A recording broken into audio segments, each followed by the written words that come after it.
Good morning guys, hi this is Sehgal. आप सभी को हमारे अपने यूट्यूब चैनल दिशा क्लासेस पर बहुत बहुत वेलकम करते हैं। और आज हम लोग समझेंगे basic concept of English grammar. क्या समझेंगे डियर? बेसिक कंसेप्ट और इंग्लिश ग्रामर। बहुत सारे बच्चे को इंग्लिश समझने में बहुत जटिल होता है। मैं आपको गारंटी देता हूं डियर, आप इसको अंग्रेजी को एज ए लैंग्वेज की तरह से पढ़िए, आप इसको सब्जेक्ट की तरह से नहीं पढ़िए। जब आप इसको सब्जेक्ट की तरह से पढ़ते हैं तो ये बहुत अपने आप में जटिल हो जाता है। और मैं आपको बता दूं डियर, जैसे हिंदी एक अपने आप में लैंग्वेज है, इन द सेम वे इंग्लिश भी अपने आप में क्या होगा? लैंग्वेज होगा। माय डियर स्टूडेंट, आपसे निवेदन है कि आप इसको एज ए सब्जेक्ट के तरीके से नहीं पढ़े, एज ए लैंग्वेज के तरीके से पढ़े। और हमारे साथ हमारे दिशा क्लासेस चैनल के साथ रहे और मैं आपको जीरो लेवल से बेसिक लेवल तक, एडवांस लेवल तक समझाने का ट्राई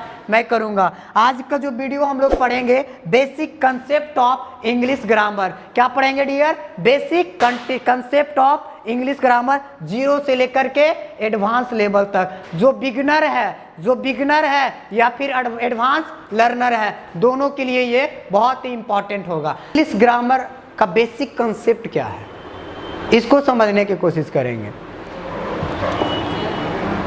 तो चलो हम लोग देखते हैं इंग्लिश ग्रामर का बेसिक कंसेप्ट क्या है। Basic concept of English grammar. You know guys कि इंग्लिश ग्रामर जब हम लोग पढ़ते हैं तो इंग्लिश क्या है? पहले इंग्लिश एक लैंग्वेज है। इंग्लिश क्या है? एक लैंग्वेज है।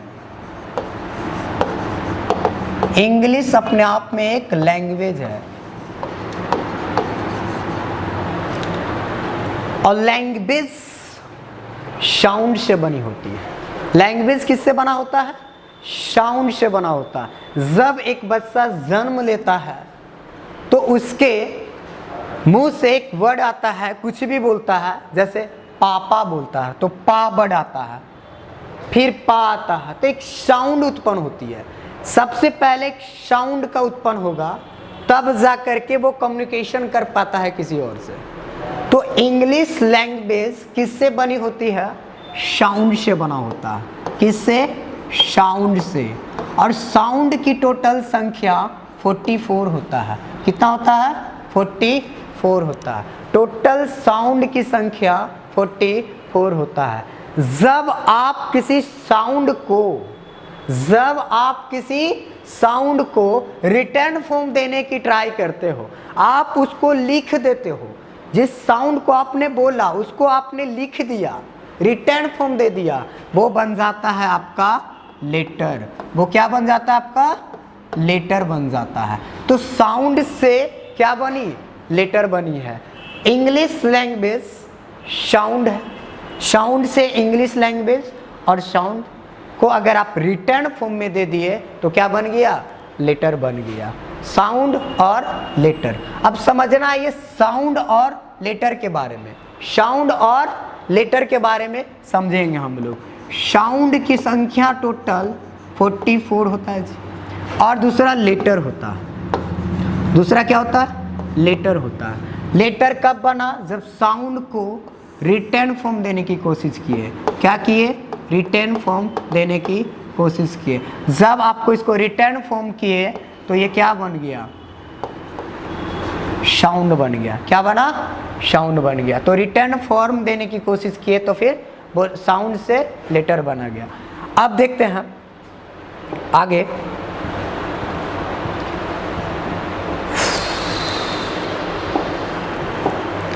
इंग्लिश लैंग्वेज साउंड से बनी, साउंड से लेटर बना। तो ये लेटर का डिफिनेशन क्या होता है? A letter is the smallest unit of any language. Any language, किसी भी लैंग्वेज का, चाहे हिंदी हो या इंग्लिश हो, जो सबसे छोटी इकाई होती है उसे लेटर कहते हैं। उसे क्या कहते हैं? लेटर कहते हैं। इसमें एक और चीज़ समझना जरूरी है, it cannot be divided into 2 parts. कभी भी लेटर को आप दो पार्ट में नहीं बांट सकते हैं, यानी लेटर सबसे छोटी इकाई होता है तो आप इसे दो पार्ट में बांट नहीं सकते हैं। जैसे एग्जाम्पल से समझते हैं इसको क्यों दो पार्ट में नहीं बांट सकते हैं। जैसे आप समझिए, मैंने लिखा बुक,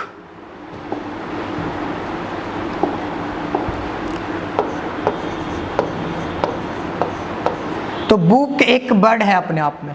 अब इसको दो पार्ट बांटोगे तो एक बी पार्ट बट गया, एक ओके पार्ट बट गया, तो अब ये तो बट रहा है जी।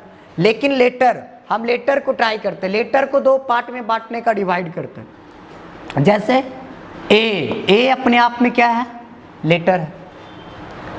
बी अपने आप में क्या है, लेटर है। अब ए को अगर दो पार्ट में ट्राई करोगे बांटने का तो ऐसे बनेगा जी। बताओ अब ये लेटर होगा? नहीं ना, ये लेटर होगा? नहीं होगा। इसलिए पता चल रहा है कि आप लेटर को दो पार्ट में नहीं बांट सकते। वर्ड को आप you can be divided into two parts. Word को आप दो पार्ट में बांट सकते हो, but it cannot be divided into two parts. आप लेटर को दो पार्ट में नहीं बांट सकते। चलिए, लेटर समझ में आ गया। अब समझना ये साउंड वर्सेस लेटर, साउंड और लेटर में क्या कंपेयर करके देखते हैं, इसमें क्या अंतर है साउंड और letter. Sound versus letter. Sound की बात करें तो इसको दो टाइप्स में बांटा गया। साउंड को कितने टाइप्स में बांटा गया? दो टाइप्स।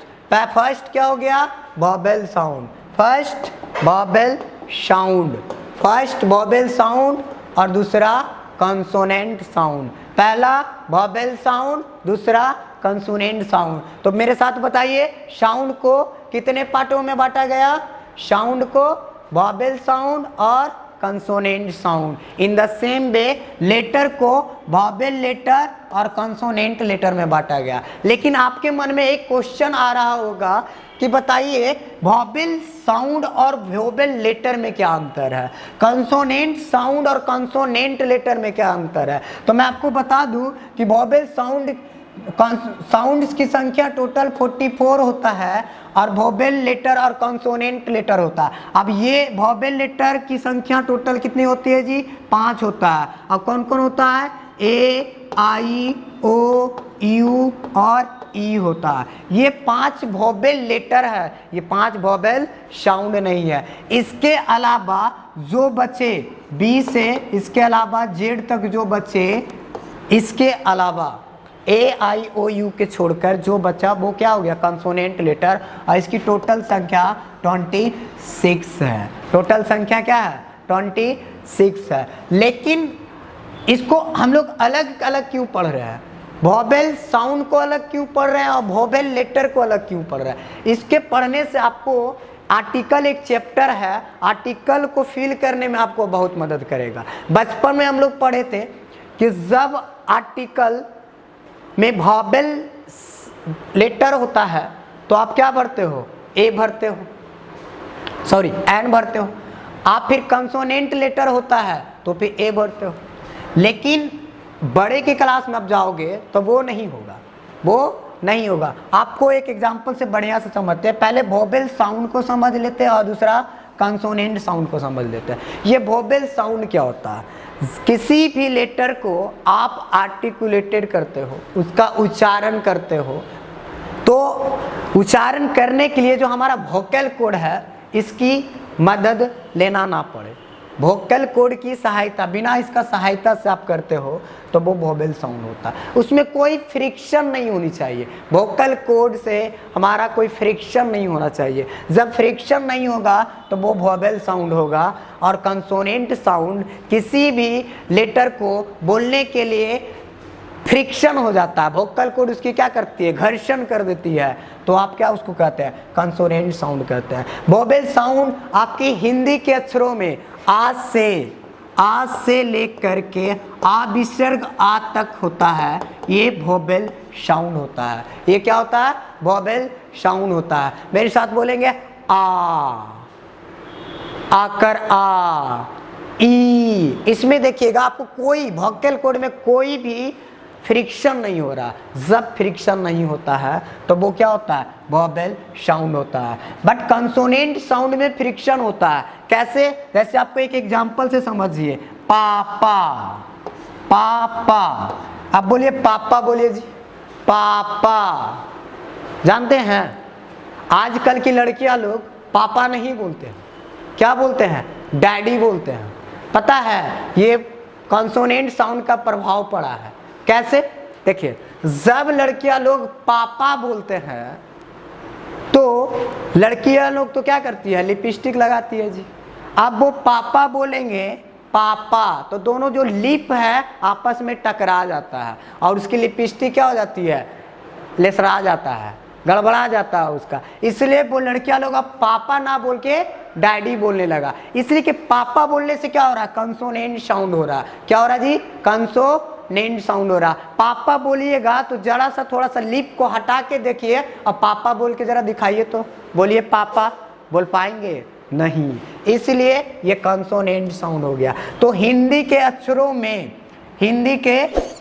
में आप का से जो पढ़ते हैं, का से ज्ञात तक, का से ज्ञात तक, ये हमारा क्या हो गया, कंसोनेंट साउंड हो गया। ये हमारा कंसोनेंट साउंड हो गया। तो यही डिफरेंस था वोवेल साउंड में और वोवेल लेटर में। वोवेल लेटर 5 होते हैं, ए आई ओ यू और ई होता है, और इसके अलावा जो बचा वो कंसोनेंट लेटर होता है। और वोवेल साउंड आज से हिंदी के वर्ड में आज से आ विसर्ग आ तक वोवेल साउंड होता है और कंसोनेंट साउंड का से ज्ञा तक होता है। तो फिर आपके मन में एक क्वेश्चन आ रहा होगा कि सर आप अंग्रेजी पढ़ा रहे हैं तो आप हिंदी वाले स्वर्ण वर्ण और व्यंजन वर्ण क्यों बता दिए। तो इसका सबसे बड़ा एग्जाम्पल आपके आर्टिकल में आपको दिखेगा। अभी मैं आपको थोड़ा सा एग्जाम्पल से लेकर के बताते हैं।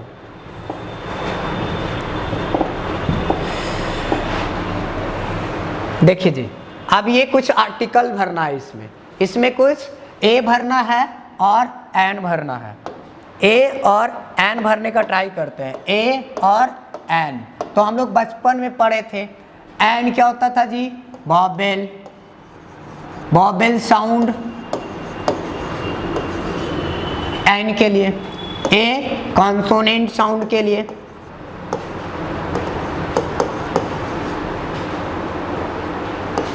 कॉन्सोनेंट साउंड के लिए।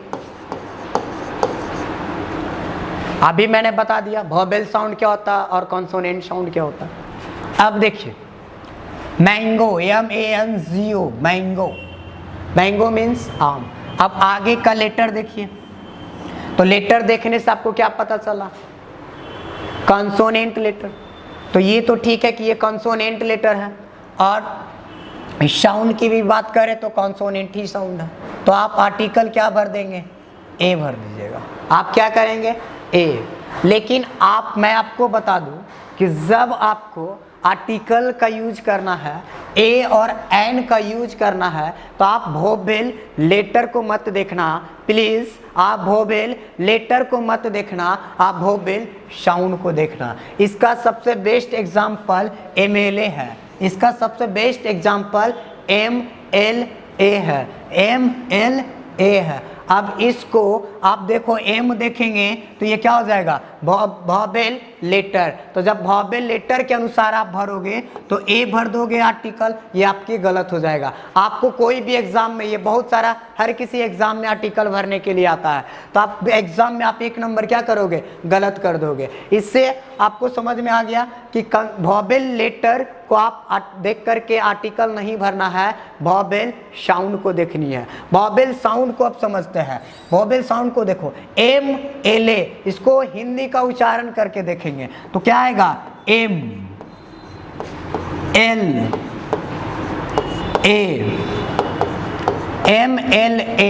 अब MLA में देखना है कि आगे में A किस साउंड का है, वोवेल साउंड और कंसोनेंट साउंड। वोवेल साउंड आ से लेकर के आ विसर्ग आ तक, क्या उसमें ए आता है, तो आता है, तो क्या हो गया, वोवेल साउंड। जब ये वोवेल साउंड है, जब MLA जब ए में ले वोवेल साउंड है तो हम फिर ए क्यों भरेंगे, इसमें आर्टिकल क्या होगा, एन आएगा। इसका किसका यूज करेंगे, आर्टिकल एन का यूज करेंगे। देखिए यहाँ पे भी एम था और यहाँ पे भी एम था, अगर लेटर के अनुसार भरते तो गलत हो जाएगा जी।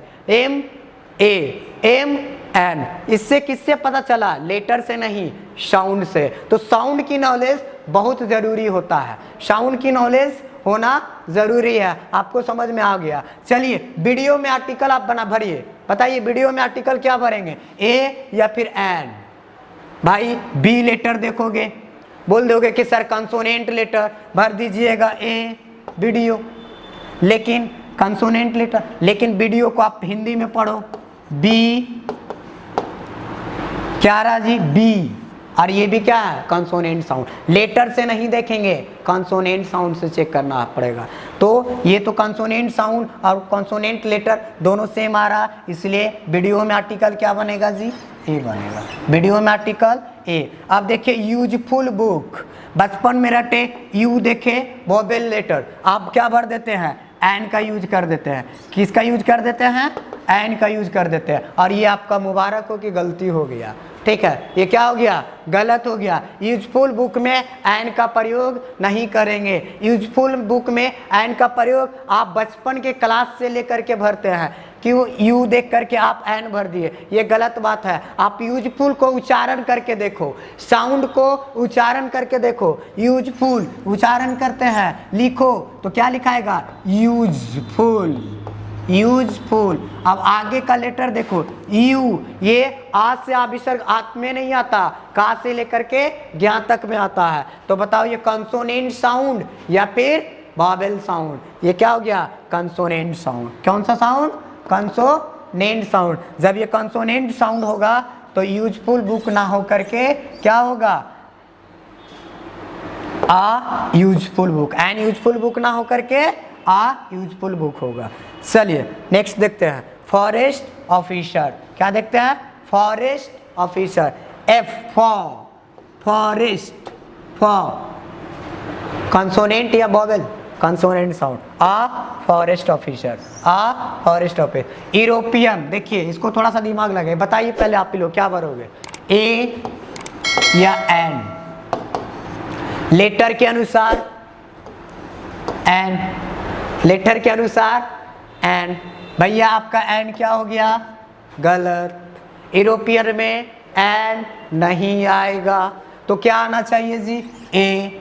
क्या आएगा, ए। तो आप बोलोगे सर ए कैसे, ए कैसे, ये तो वोवेल साउंड है। भैया ये वोवेल साउंड नहीं है, वोवेल लेटर है। वोवेल साउंड और वोवेल लेटर में अंतर होता है, तो आपको समझना होगा। यूरोपियन है, अब ई, तो आप लिख के देखो यूरोपियन, यूरोपियन, यूरोपियन।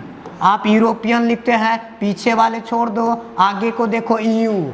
यू में क्या आया, कंसोनेंट साउंड या वोवेल साउंड। कौन सा साउंड, कंसोनेंट साउंड। और कंसोनेंट साउंड के लिए आर्टिकल ए। तो क्या मैंने गलत भरा या सही यूज किया, चलो सही यूज हुआ।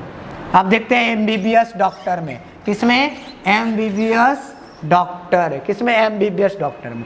चलो जी एमबीबीएस डॉक्टर को देखो, एम मैंगो, मैंगो में ए, एमबीबीएस में डाल दो ए, आपका क्या हो गया, गलत, क्योंकि आप लेटर के, आपको किसके अनुसार भरना है, साउंड के अनुसार। एमबीबीएस को कैसे भरेंगे, एम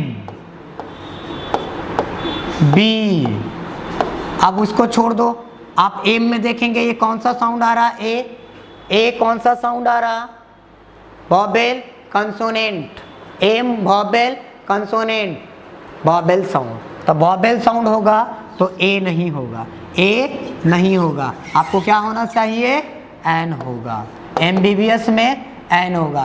तो क्या आप वोवेल 5 पढ़े थे, आप ए आई ओ यू और ई देख करके आप वोवेल को यूज करोगे तो क्या आपका एग्जाम क्लियर होगा, नहीं ना। आपको साउंड की नॉलेज होना बहुत ज़रूरी होगा।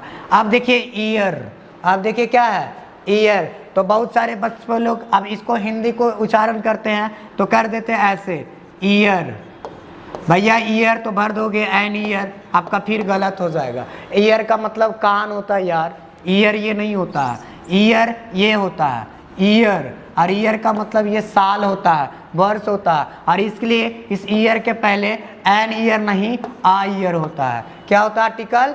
आ ईयर होगा। F O, F O, F F F O, फिर से बोलो मेरे साथ बोलो, 2-3 बार बोलो, F O F O F. पहले क्या रहा? एफ एफ कौन सा sound? Consonant sound, vowel sound, consonant sound. F O में क्या? ए एन आएगा जी, क्या आएगा?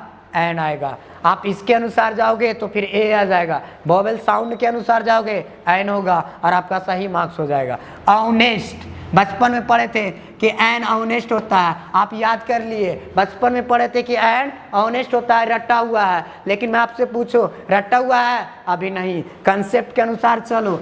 ऑनेस्ट, ऑनेस्ट, इसमें एच साइलेंट है जी, ऑनेस्ट, ऑनेस्ट हो गया। ऑनेस्ट में ए देख करके क्या भरोगे? आर्टिकल एन भरोगे, एन भरोगे। तो आपको समझ में आ गया वॉवेल साउंड और वॉवेल लेटर में क्या अंतर है, वॉवेल साउंड और वॉवेल लेटर में क्या अंतर है। इतना हो गया। अब अगला क्लास, अगला देखते हैं।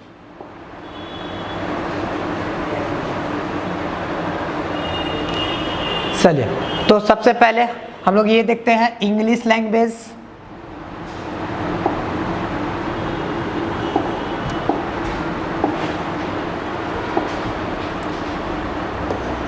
इंग्लिश लैंग्वेज किससे बना जी? इंग्लिश लैंग्वेज के बाद साउंड देख लिए, साउंड के बाद लेटर पढ़ लिए, साउंड को रिटन फॉर्म दिए थे तो लेटर बना था। अब लेटर को आप कलेक्शन कर लो, ग्रुप में बना दो। लेटर को क्या करेंगे? ग्रुप में बनाएंगे, कलेक्शन करके देखेंगे तो क्या बन जाएगा? वर्ड का निर्माण हो जाएगा। किसका निर्माण होगा? वर्ड का। जैसे ओ एक क्या है? लेटर है जी। ओ क्या है? एक लेटर है। एक लेटर और ले लो, ओ। एक लेटर और ले लो, के। एक लेटर और ले लो, बू, बी। अब देखो, B letter, O letter, O letter, K letter. अब इस लेटर को एक ग्रुप में बना दो, इस ग्रुप में ऐड करेंगे तो क्या बन जाएगा? बुक हो जाएगा। क्या हो जाएगा जी? बुक। अब बुक का मीनिंग क्या होता है? किताब। बुक का मीनिंग क्या होता है जी? किताब। अब बुक बताओ, लेटर है कि वर्ड है? जब आप किसी भी लेटर को आप कलेक्शन कर देते हो तो क्या चीज़ बन जाता है? वर्ड बन जाता है। लेकिन इसमें आपको एक चीज़ ध्यान देना होगा, इसमें एक चीज़ को आपको ध्यान देना होगा कि जब आप किसी लेटर को कलेक्शन करते हो तो मीनिंगफुल सेंस आना चाहिए, उसकी सेंस सही होना चाहिए। जैसे बुक, बुक को किताब सही सेंस दिया, लेकिन इसी लेटर को आप थोड़ा सा गड़बड़ा दो। आप इसको के इधर कर दो, ओ इधर कर दो, बी इधर कर दो और ये इधर कर दो। क्या यह लेटर है? बी के लेटर है, ओ लेटर है, बी लेटर है, ओ लेटर है, लेकिन ये वर्ड नहीं होगा क्योंकि इसका कोई मीनिंग नहीं होती है, इसका कोई मीनिंगफुल सेंस नहीं होता। यानी लेटर जब होगा, जब किसी वर्ड जब होगा जब किसी लेटर को आप कलेक्शन कर दोगे और कलेक्शन करने के बाद मीनिंगफुल सेंस देगा, वो क्या हो जाएगा जी? वर्ड हो जाएगा। वो क्या हो जाएगा? वर्ड हो जाएगा। लेकिन जो वर्ड नहीं होगा, जो मीनिंगफुल अरेंजमेंट उसका नहीं आएगा, उसे जंबल वर्ड कहते हैं। उसे कौन सा वर्ड कहते हैं? जंबल वर्ड कहते हैं। तो वर्ड समझ में आ गया। वर्ड्स का डिफिनेशन देख लेते हैं। A word is a group of letter. अभी बताए थे लेटर का ग्रुप था, लेटरों का, अक्षरों का समूह था, अक्षरों का समूह था। That gives a meaningful sense. अब वो क्या देता है? एक मीनिंगफुल सेंस देता है। उसे क्या कहते हैं? वर्ड्स कहते हैं। उसे क्या कहते हैं? वर्ड। और भी एग्जाम्पल से समझिए। P-E-N, ये तीनों क्या है? एक लेटर है। कलेक्शन कर दिया, बन गया कलम, पेन। पेन क्या हो गया जी? वर्ड हो गया। पेन क्या हो गया? वर्ड्स हो गया। पेन क्या हो गया? वर्ड्स हो गया। कोई दिक्कत? तो समझ में आ गया। वर्ड, वर्ड्स देख लिए। अब बर्ड्स को आप कलेक्शन करके देखो, लेटर को कलेक्शन करके देखा तो क्या बन गया जी, बर्ड। अब बर्ड को कलेक्शन करके देखने से क्या बनता, तो जब आप बर्ड को कलेक्शन करोगे तो फ्रेज बन जाएगा। क्या बनेगा जी, फ्रेज। अब ये फ्रेज क्या होता है भाई, फ्रेज को समझना है, ये फ्रेज क्या होता है। चलो हम लोग फ्रेज को देखते हैं।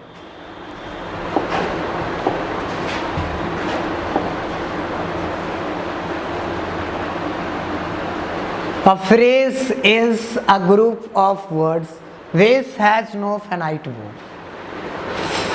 फ्रेज एक वर्ड्स का ग्रुप है, वर्ड का ग्रुप को फ्रेज, लेटर के ग्रुप को वर्ड और वर्ड्स के ग्रुप को आप क्या बोलोगे, फ्रेज बोलोगे। वर्ड्स के ग्रुप को क्या बोलेंगे, फ्रेज बोलेंगे। जैसे आपको समझना है फ्रेज, PHRAS, आप डिफिनेशन के तरह से समझ लो, नहीं समझ में आता मैं आपको बेसिक तरीके से समझाने का ट्राई करता हूँ। फ्रेज क्या होता है जी, कलेक्शन ऑफ वर्ड होता है। फ्रेज क्या होता है, COLLECTION, collection of word, collection of word, collection of words, words का कलेक्शन होगा। एक शर्त। दूसरा शर्त है इसमें नो सब्जेक्ट, इसमें कोई सब्जेक्ट नहीं होता, और नो वर्ब, ना तो कोई वर्ब होता है, ना तो कोई सब्जेक्ट होगा, ना कोई वर्ब होगा। कलेक्शन ऑफ वर्ड होना चाहिए। दूसरा क्या है जी, मीनिंगफुल होता है, सेंस देता है, सम सेंस है इसके पास, कुछ सेंस है, some sense, not complete sense, complete sense. बस ये आपको ध्यान देना होगा, कलेक्शन ऑफ वर्ड होना चाहिए, no subject, no verb, some sense, not complete sense. आपको अभी भी उतना अच्छा से समझ में नहीं आ रहा तो आप एग्जाम्पल से समझो, डिफिनेशन को छोड़ दो, आप क्या करो, इसको एग्जाम्पल को समझो। डिफिनेशन याद नहीं रहेगा भाई, याद करोगे कल भूल जाओगे, लेकिन माइंड में जब एग्जाम्पल से आप सोचोगे तो सबसे ज़्यादा समझ में आएगा और हमेशा याद रहेगा। तो आप एग्जाम्पल से समझते हैं इसको, आप इसको क्या करो, एग्जाम्पल से समझते हैं। जैसे Siya reads at night, Siya reads at night, Siya रात में पढ़ती है, सिया क्या करती है, रात में पढ़ती है। अब देखिए जी,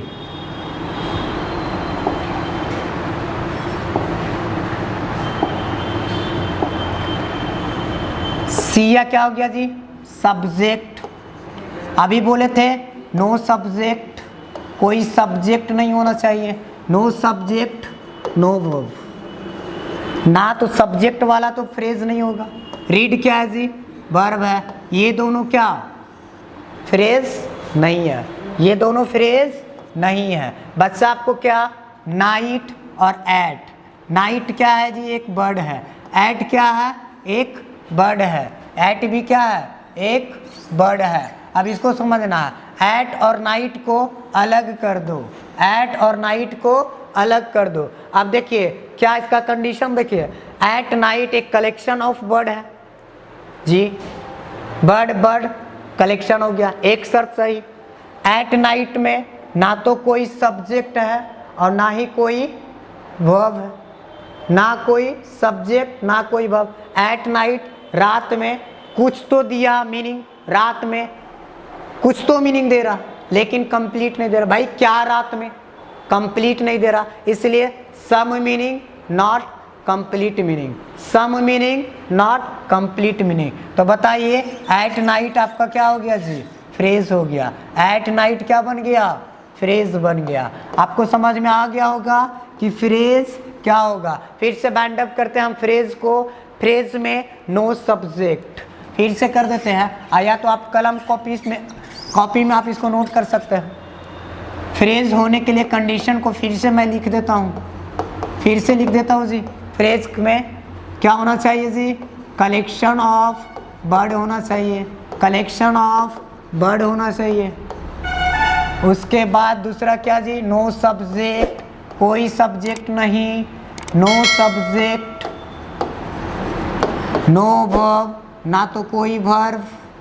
तीसरा क्या जी, सम मीनिंग, सम मीनिंग,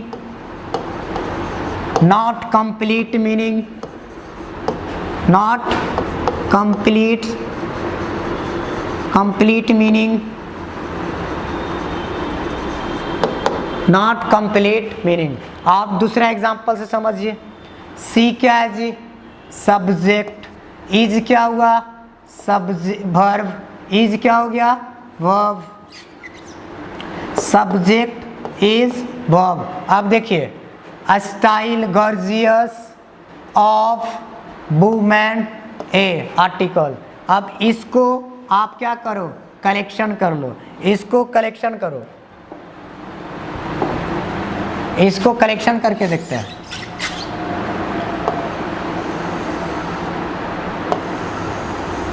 चलिए जी, जब कलेक्शन कर दिए, अब इसको कंडीशन देखो, फ्रेज होने के लिए कलेक्शन ऑफ वर्ड होना चाहिए। चलो कंडीशन सही है। नो सब्जेक्ट, कोई सब्जेक्ट नहीं है इसके अंदर, इधर छोड़ दो, इसके अंदर कोई सब्जेक्ट है नहीं ना, नो सब्जेक्ट। कोई वर्ब मिल रहा नहीं जी, नाउन है, प्रीपोजिशन है, नाउन है, आर्टिकल है, नहीं मिल रहा, नहीं ना जी, तो नो सब्जेक्ट, नो वर्ब। कुछ मीनिंग मिल रहा, some meaning, not come meaning. आप वुमेन ऑफ गॉर्जियस स्टाइल, कुछ मीनिंग दिया, नॉट कंप्लीट मीनिंग। बताओ, हम वुमेन ऑफ गॉर्जियस क्या हुआ जी, क्या हो गया, फ्रेज है। मुबारक हो, आपको फ्रेज की जानकारी हो गई। फ्रेज। और आप एग्जांपल देखो, आई सब्जेक्ट जी, ये तो खुद से बता दोगे। हैव क्या, वर्ब, ये दोनों नहीं होना चाहिए, ये दोनों नहीं होना चाहिए। जब ये दोनों नहीं होना चाहिए तो ये आपका गलत हो गया जी, ये आपका क्या हो गया, गलत हो गया। जब ये आपका गलत हो गया तो आपका इसमें फ्रेज कौन होगा जी, तो देखिए, सट क्या है, नाउन है, नाउन को ये क्वालिफाई किया, एडजेक्टिव हो गया, और ये क्या हो गया जी, डिटरमाइनर हो गया। ये क्या हो गया, डिटरमाइनर। अब ये अपने आप में वर्ड है जी, ये अपने आप में क्या है, वर्ड है, ये अपने आप में वर्ड है। अब वर्ड को कलेक्शन कर दिए तो अरेड सट बन गया, तो ये क्या हो गया जी, कलेक्शन ऑफ वर्ड हो गया जी, collection of word, collection of word हो गया जी। अब देखिए, इसमें ना सब्जेक्ट, नो सब्जेक्ट, कोई सब्जेक्ट नहीं, कोई वर्ब नहीं, नो वर्ब, ना तो कोई सब्जेक्ट ना कोई वर्ब। कुछ मीनिंग दिया, सम मीनिंग, कुछ मीनिंग दिया, नॉट कंप्लीट मीनिंग। बताइए, अरेड शर्ट क्या बन गया, फ्रेज बन गया। अरेड शर्ट क्या बन गया, फ्रेज बन गया। तो आई होप आप सभी को फ्रेज समझ में आ गया। सबसे पहले हम लोग शुरू किए थे इंग्लिश लैंग्वेज, साउंड समझ में आया, साउंड को वॉवेल साउंड, कंसोनेंट साउंड समझ गए। उसके बाद वर्ड समझने की ट्राई किए, वर्ड से फ्रेज समझने की ट्राई किए। फ्रेज के बाद हम लोग अगले वीडियो क्लास में हम लोग सेंटेंस को समझेंगे। जब सेंटेंस की समझ लेंगे उसके बाद देखना होगा सेंटेंस का जो पार्ट होगा, फिर पार्ट्स ऑफ स्पीच का निर्माण हो जाएगा। तो फिर अगले क्लास में हम लोग सेंटेंस के बाद पार्ट्स ऑफ स्पीच का शुरुआत करेंगे। तो आई होप आप लोग को मेरा क्लास अच्छा लगा होगा। बहुत बहुत धन्यवाद मेरा क्लास पढ़ने के लिए। जय हिंद, जय भारत।